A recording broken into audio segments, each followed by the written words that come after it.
نحمدہ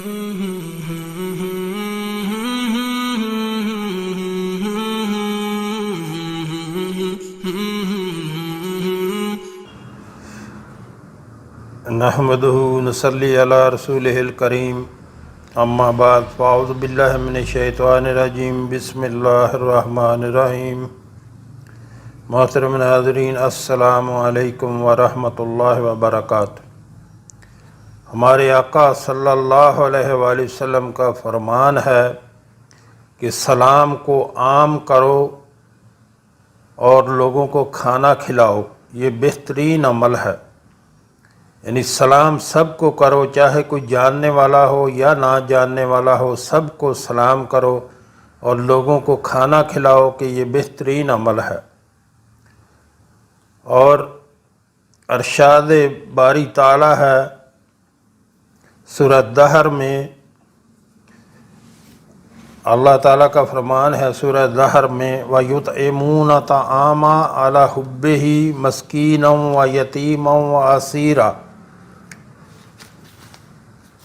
انما نطعمکم لوجہ اللہ لا نرید منکم جزاء ولا شکورا، جس کا ترجمہ ہے اور باوجود یہ کہ خود ان کو طعام کی خواہش ہو اور حاجت مندوں، فقیروں، یتیموں اور قیدیوں کو کھانا کھلاتے ہیں اور کہتے ہیں خالص خدا کے لیے کھلاتے ہیں، نہ تم سے عوض کے خواستگار ہیں اور نہ الحمدللہ نحمدہ نصلی علی رسول الکریم اما بعد فاعوذ باللہ من الشیطان الرجیم بسم اللہ الرحمن الرحیم۔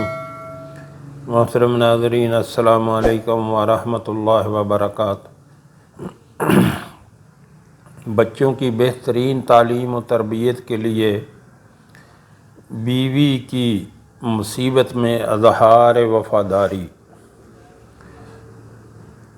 شوہر کا یہ بھی اخلاقی فرض ہے کہ بیوی کے ساتھ وفاداری اور خوش اخلاقی کا برتاؤ کرے۔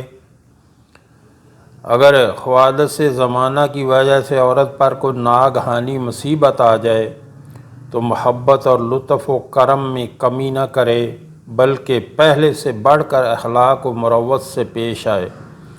یعنی اس کے ساتھ کوئی حادثہ پیش آ جائے، کوئی ایکسیڈنٹ ہو جائے یا اس کی شکل پہلے جیسی نہ رہے تو اس کے ساتھ پہلے سے زیادہ اچھا برتاؤ کرے۔ بیمار پڑ جائے تو علاج کروائے، کوئی مصیبت، کوئی دوسری مصیبت آ جائے تو اس کے لیے اس کی صحیح کرے۔ اگر کسی بیماری کی وجہ سے اس کی شکل و صورت میں فرق آ جائے تو عورت کو بدصورت دے کر بے مروتی اور بد اخلاقی کا برتاؤ نہ کرے، بلکہ اس کی دلدہی اور دلجوئی کرے۔ مرد اگر ایسا نہ کرے گا تو اس کا دل ٹوٹ جائے گا، اس کی مسرت حزن و ملال میں تبدیل ہو جائے گی اور عورت مرد کی بے وفائی پر گھٹ گھٹ کر جان دے دے گی۔ ٹھنڈے دل سے سوچنے کی بات ہے کہ کل ایک حسین و دل فریب عورت کو شادی کر کے لائے، اس پر اپنی جان نثار کی اور بلائیں لیں اور اس کی خوشنودی کے لیے بازار چھان ڈالا اور قیمتی زیور اور کپڑے لا کر دیے، سب کی ناراضگی برداشت کی۔ اتفاق کی بات وہی بیمار ہوئی اور آج اس کا نتیجہ یہ نکلا کہ چیچک نے اس کی خوبصورتی بگاڑ دی یا آنکھوں کی بینائی چھین لی۔ آئینہ دیکھتی ہے تو اس کی آنکھوں میں آنسو امڈ آتے ہیں۔ یہ کیا بن گئی، یہ کیا تھی اور کیا بن گئی۔ اور اگر اندھی ہو گئی تب تو ساری دنیا ہی اندھیری ہے۔ بیچاری عورت ان مصیبتوں کی تاب نہ لا کر دن رات روتی ہے۔ اس پر ظلم یہ ہوا کہ شوہر کی آنکھیں بھر گئیں، شوہر کی آنکھیں پھر گئیں، بات بات پر غریب جھڑکی جا رہی ہے، اس کو گھر سے نکال دینے کی دھمکی دی جا رہی ہے اور بے قصور کو ٹھوکر لگائی جا رہی ہے۔ یہ بساط محبت کیوں الٹ گئی اور بہار خزاں میں کیوں تبدیل ہو گئی؟ کیونکہ حسن و جمال جاتا رہا اور وہ بھی قدرتی مرض سے۔ سوچئے، انسانیت کا یہی تقاضا ہے، محبت کا یہی انجام ہے، اخلاق کی عدالت کا یہی فیصلہ ہے۔ پھر یہ بھی پیش نظر رکھنے کی صحیح کی جائے کہ غریب و بے کس عورت کی دل سوزیوں کا وبال کس کے سر ہوگا، اس کے گرم گرم آنسو جو آنکھوں سے جاری ہوں گے کیا رنگ لائیں گے۔ یقین کیا جائے اسلام ایسی بے مروتی اور کج حلقی کی اجازت نہیں دیتا، وہ ایسی سنگ دلی کو برداشت نہیں کرتا۔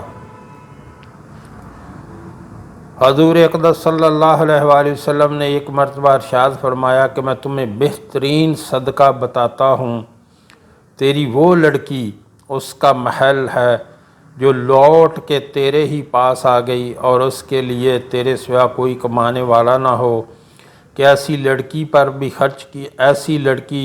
پر جو بھی خرچ کیا جائے گا وہ بہترین صدقہ ہے۔ یعنی جب کوئی کسی کی بیٹی اگر وہ بیوہ ہو گئی تو گھر آ گئی، یا طلاق ہو گئی تو گھر آ گئی، تو اس کے اوپر جو خرچ کرنا ہے وہ بہترین صدقہ ہے۔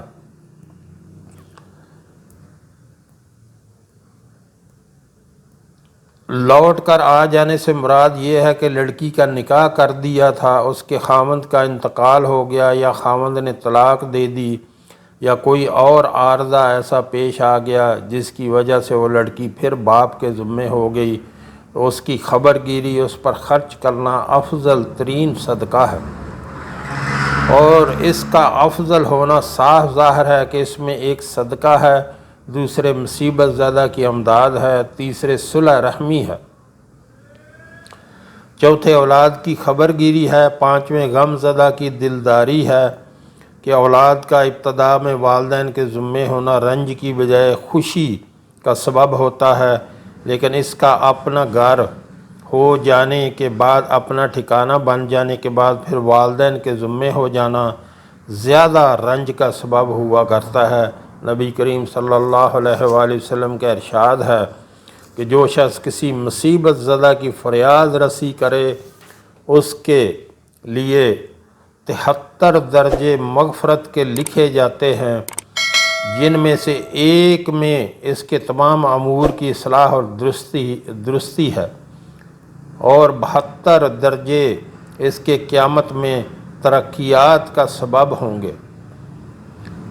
تو محترم ناظرین، اگر اللہ نہ کرے کوئی کسی کی بیٹی اگر گھر واپس آ جاتی ہے، طلاق ہو جائے یا بیوہ ہو جائے، تو اس کے اوپر جو آپ خرچ کریں گے وہ بہترین صدقہ ہے۔ ہمارے آقا صلی اللہ علیہ وآلہ وسلم نے فرمایا کہ وہ بہترین صدقہ ہے جو آپ اپنی بیٹی کے اوپر خرچ کریں گے۔ تو محترم ناظرین، صدقے کے بہت زیادہ فضائل ہیں۔ بہترین صدقہ اپنی بیوی پر خرچ کرنا، جو آپ اپنی بیوی کو کما کے کھلاتے ہیں بہترین صدقہ ہے۔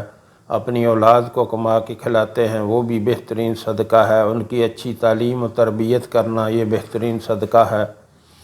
ہر چیز صدقہ ہے۔ لوگ سمجھتے ہیں صدقہ کوئی بہت بری چیز ہے۔ اگر آپ نے کسی کو پانی کا گلاس پلا دیا وہ بھی صدقہ ہے، آپ نے کسی کو کھانا کھلا دیا صدقہ ہے، کسی کو جوتا ٹوٹ گیا وہ لے کے دے دیا وہ بھی صدقہ ہے، کسی کو کپڑے کا سوٹ لے کے دے دیا وہی صدقہ ہے۔ مشکل یہ ہے کہ آج لوگ جو ہے نا وہ صدقے کو سمجھتے نہیں، اور سمجھتے ہیں کہ یہ کو بہت انوکھی چیز ہے کہ ہم کوئی کسی سے، اگر آپ کسی کو پانی کا گلاس پلائیں اور اس کو کہیں کہ یہ صدقہ ہے تو وہ نہیں پیے گا، لیکن ہے حقیقت میں صدقہ۔ کھانا کھلا دیا وہ صدقہ ہے۔ تو بہترین مومن کا ہر کام ہی جو ہے اس میں اللہ نے خیر رکھی ہے، ہر کام میں خیر و برکت ہے، ہر کام میں اللہ نے اس کے ساتھ بھلائی کی ہے، اس کا ہر کام ہی خیر ہے۔ تو محترم ناظرین، یہاں آپ سے گزارش کرنا چاہوں گا، ہمارے ہاں دن کے ٹائم میں ایک دسترخوان چلایا جاتا ہے جو کہ فری آف کاسٹ، بلا معاوضہ اس میں کوئی بھی کھانا کھا سکتا ہے۔ ہمارے آقا صلی اللہ علیہ وآلہ وسلم کا فرمان ہے کہ سلام کو عام کرو، یعنی سب کو سلام کرو، کوئی جاننے والا ہو اس کو، کوئی نہیں جاننے والا اس کو بھی سلام کرو۔ اور لوگوں کو کھانا کھلاؤ۔